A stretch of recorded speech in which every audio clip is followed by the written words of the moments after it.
वो एक समाज, तो ये एक परछाई होती है, जो जो समाज की रियलिटी है वो ही हमारे कानूनों में रिफ्लेक्ट होती है। तो ये जो पहले कानून थे, 3 मेन कानून थे, इंडियन पीनल कोड, सीआरपीसी और इंडियन एविडेंस एक्ट। ये 3 कानून ऐसे थे जो हमारे पूरे क्रिमिनल जस्टिस सिस्टम को गवर्न करते थे, और ये तीनों ही कानून मूलतः अंग्रेज़ों के समय पे लाए गए थे। उस समय अंग्रेज़ों का मकसद था भारत पे शासन करना, भारत को कंट्रोल करके रखना। तो जब देश आज़ाद हुआ तो धीरे धीरे ये महसूस हुआ कि जो अंग्रेज़ों के द्वारा कानून बनाए गए हैं वो भारत के लोकतंत्र में सूटेबल नहीं है। तो फिर अभी हाल फिलहाल में महसूस हुआ कि इनको बदलने की ज़रूरत है, और जैसे जैसे टेक्नोलॉजी का भी विस्तार हुआ तो और ज़्यादा ज़रूरत महसूस हुई कि कानूनों में बदलाव लाने की ज़रूरत है। तो इसी के तहत तीनों कानूनों में बदलाव लाया गया। जैसे इंडियन पीनल कोड था, आईपीसी, उसको भारतीय न्याय संहिता किया गया। जैसे पहले पनिशमेंट उसका मेन पर्पस था, अब न्याय दिलाना एक मेन पर्पस है। सीआरपीसी है क्रिमिनल प्रोसीजर कोड, उसको भारतीय नागरिक सुरक्षा संहिता किया गया। बेसिकली नागरिकों को पुलिस से और पुलिस को नागरिकों को जोड़ने का एक पहलू है ये। तो इसमें कुछ इम्पोर्टेंट चीज़ें हैं जो नागरिकों के लिए जानना ज़रूरी है, मैं वो आपसे चर्चा करना चाहूँगा। भूमिका तो मैंने आपको बताई दी है। इसके अलावा पहले जैसे सबसे जो इम्पोर्टेंट चेंज है वो प्रक्रिया में है। जैसे भारतीय नागरिक सुरक्षा संहिता है, इसमें सबसे इम्पोर्टेंट चीज़ है EFIR। पहले क्या होता था कि आपको अगर कोई FIR करनी है तो आपको थाने आना पड़ेगा, थाने में आपको पूरी सूचना देनी पड़ेगी, फिर साइन करना पड़ेगा। अभी क्या है कि आप इलेक्ट्रॉनिक माध्यम से भी सूचना दे सकते हैं, और बशर्ता इसमें ये है कि कई बार ऐसा होता है कि शिकायतें झूठी हो जाती हैं जिनमें कोई सब्सटेंस नहीं होता, तो उसके लिए प्रार्थी को 3 दिन के अंदर आके साइन करने पड़ेंगे FIR पे। लेकिन इलेक्ट्रॉनिक माध्यम से आप पहले सूचना दे सकते हैं। कोई भी आपके साथ घटना हुई है, कुछ भी हुआ है, तो तुरंत पुलिस को सूचना देंगे इलेक्ट्रॉनिक माध्यम से, व्हाट्सएप से दे सकते हैं, ईमेल के माध्यम से, या जो भी इलेक्ट्रॉनिक मीडियम है। तो पुलिस उस पर अपनी कार्रवाई चालू कर देगी, आपको एकदम से थाने आने की सूचना की जरूरत नहीं है। दूसरा है ज़ीरो FIR। बेसिकली ऐसा नहीं है कि जहाँ घटना हुई है उसी जगह पे आपको FIR करानी है। आप पूरे भारत में कहीं भी FIR, किसी भी थाने में FIR करा सकते हैं। उस थाने की जिम्मेदारी होगी कि संबंधित थाने को वो सूचना देंगे।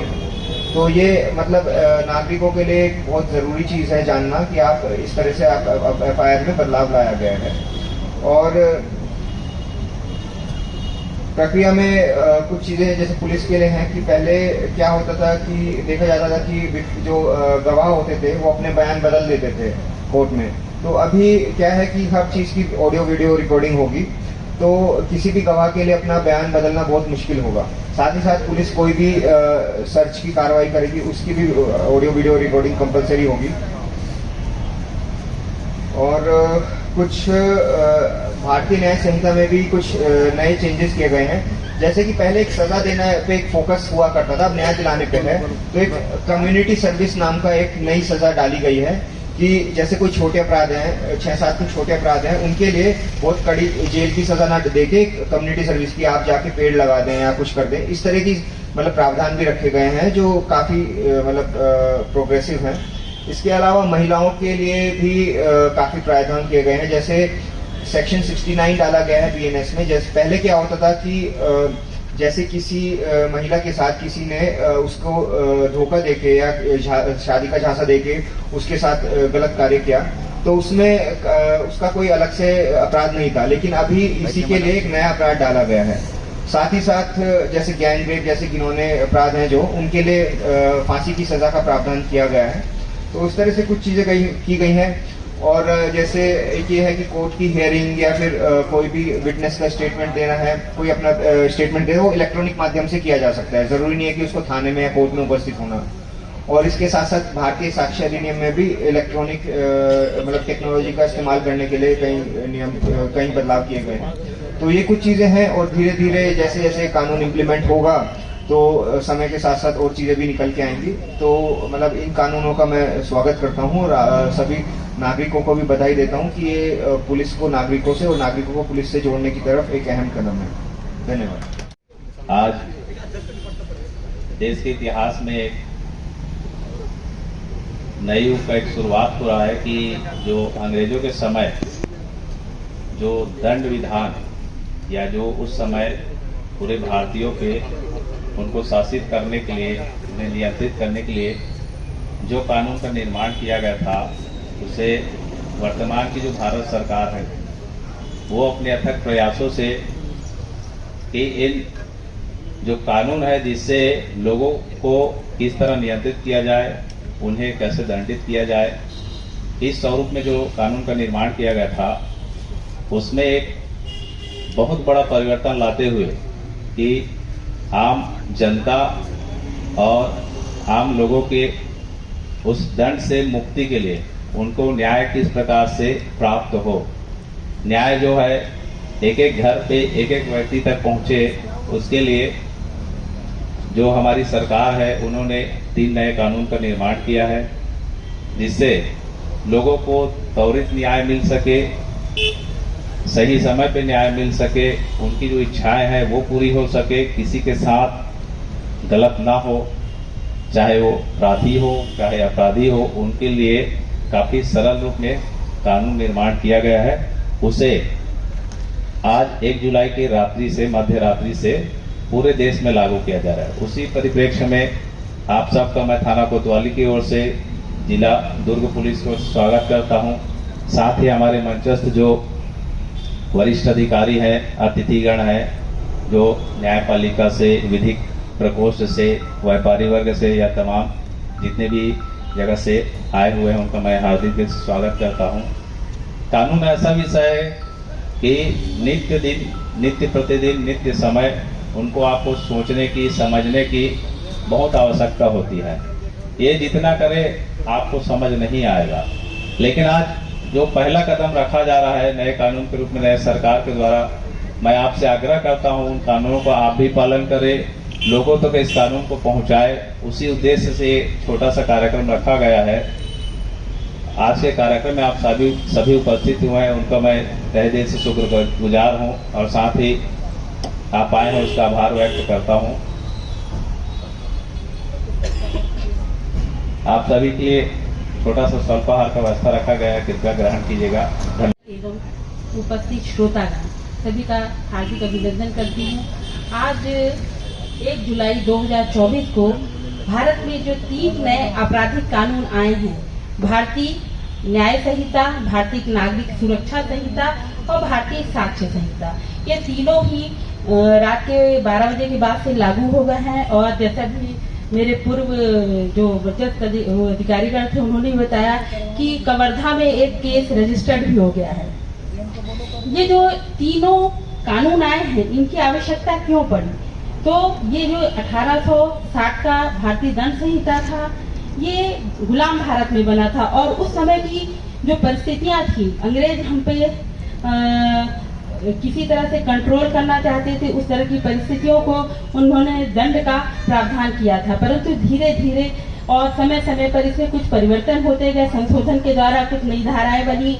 जैसे आज की परिस्थिति में महिला को सुरक्षा देना हमारे सरकार का मुख्य कर्तव्य है, तो वो नागरिक की सुरक्षा और महिलाओं की सुरक्षा, बालकों की सुरक्षा देने के लिए इसमें नए प्रोविजन को स्पेसिफिक थोड़ा सा संशोधित प्रारूप में प्रावधानित किया गया है और उसमें स्पष्ट वर्णन किया गया है। पहले क्या था, जो भारतीय दंड संहिता था उसकी जगह भारतीय न्याय संहिता, मतलब अब हमारे सरकार का मुख्य उद्देश्य दंडित नहीं करना है, बल्कि अब जो सुधारात्मक वो है उसमें हमको न्याय प्रदान करना है। क्योंकि जब हम कोर्ट या फिर थाना या फिर हम किसी से भी उम्मीद करते हैं तो हमको न्याय चाहिए रहता है।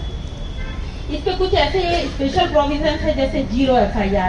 अभी तक क्या था कि जनता बहुत परेशान हो जाती थी, वो किसी थाने में जाती थी तो बोलती थी हमारे थाने का मामला नहीं है, आप यहाँ पे नहीं, उस थाने के क्षेत्राधिकारी में जाए। इस प्रकार 2-3 जगह जाने पे वो परेशान होने पे वो सोचती थी कि इससे अच्छा तो FIR कराएंगे, हम परेशान हो जाते हैं। और जो FIR कराता भी था उसमें ये था कि कोई टाइम लिमिट नहीं थी, तो टाइम लिमिट ना होने की वजह से वो 10 साल भी चल सकता है, 20 साल भी चल सकता है, 5 साल 6 साल, मतलब कोई टाइम लिमिट नहीं थी। तो ये जो नया संहिता लाने का इसमें एक उद्देश्य ये भी था कि पीड़ित को न्याय प्रदान किया जाए समय सीमा में। यदि बोलते विलम्ब से न्याय मिले तो न्याय के बराबर ही नहीं होता। अभी मेरे खिलाफ कोई अपराध हुआ है तो मेरे को अगर तुरंत न्याय नहीं मिलता है तो बहुत सालों बाद मिलता है, तो फिर उसका कोई महत्व ही नहीं रह जाता है। तो इस पर टाइम लिमिट की गई है, चाहे वो इस पर सबकी अकाउंटेबिलिटी तय की गई है, चाहे वो अधिकारी हो, चाहे वह न्यायाधीश हो, चाहे पुलिस का व्यक्ति अधिकारी हो। अब सबके लिए टाइम लिमिट है। न्यायालय भी ऐसा नहीं है कि हमारे पास पेंडेंसी बहुत है तो हम उसको करेंगे, सब अपना दायित्व निभाएंगे। और इसके लिए जरूर अभी शुरुआत से तो हम अपेक्षा नहीं कर सकते, लेकिन धीरे धीरे हमारे पास जो भी इस कानून को लागू करने में दिक्कतें आएंगी, उन दिक्कतों को दूर करने के लिए शासन कदम उठाएगी। और समय अब ये भारतीय न्याय संहिता में एक बहुत बड़ा अच्छा ये है कि इसमें महिला एवं बालकों, जो हमें बहुत ही, जिसके प्रति हमारी सरकार संवेदनशील है, महिला एवं बालकों से संबंधित अपराध के लिए इसमें अग्रता क्रम में रखा गया है। कुछ चीजें इसमें भारतीय न्याय संहिता जैसे पहले ही बताया है कि हट गई थी, तो वो सब चीजें मतलब जो जरूरी नहीं थी उनको हटाया गया है, जो नई चीजें हैं उनको लाया गया है। जैसे पहले राजद्रोह, राज्य शासन क्या करती थी, हमारे नीतियों के खिलाफ किसी ने कहा उसके खिलाफ मामला दर्ज कर ली, लेकिन 19 वाक एवं अभिव्यक्ति की स्वतंत्रता संविधान अनुच्छेद 19 में जो है, तो हर व्यक्ति को अगर हमको लगता है कि शासन की नीतियां सही नहीं है या कुछ काम नहीं कर रही, क्योंकि जनता, ये लोकतंत्र है, जनता की तंत्र है, जनता इसमें अपने बातों को बताएगी और वही सरकार को चूंकि चुनती है, तो इन सब बातों को ध्यान रखते हुए हम राज्य के नीतियों के लिए कहते हैं, शासन के लिए कहते हैं, तो वो अपराध नहीं हो सकता है। हाँ, अगर अपने भारत के कानून को स्वीकार करता है। इस संबंध में दिल्ली में पहला FIR भी हो गया है, और अभी एडिशनल SP साहब बता रहे थे कि कवर्धा में भी नए कानून भारतीय न्याय संहिता के अंतर्गत प्रथम FIR कवर्धा में छत्तीसगढ़ राज्य में हुआ है। इन कानूनों को पढ़ने की आवश्यकता है, इनके कानूनों को समझकर इम्प्लीमेंटेशन की आवश्यकता है, क्योंकि कानून जो है वर्तमान परिवेश के हिसाब से इसमें काफी सुधार किया गया है, ताकि जो आज के लोगों का जो जीवन है उसमें सुधार हो। और औपनिवेशिक जो कानून थी उसमें कई कमियां थी, जिसको जो है एक अधिनियम से हटाया गया है। अतः मैं इस कानून को जो लागू करने के लिए सरकार द्वारा भी काफी प्रयास किया जा रहा है, और अभी सभागृह में, पब्लिक में भी कानून का प्रचार किया गया है। इसलिए सभी से अपेक्षा है कि कानून का जो है पालन किया है। धन्यवाद। की जानकारी के लिए यहाँ उपस्थित भी हैं, ताकि हम लोगों को इसकी जानकारी दे सकें। निश्चित रूप से यह कानून बना है, और इस कानून में मुझे कुछ कमियां भी महसूस हुई है।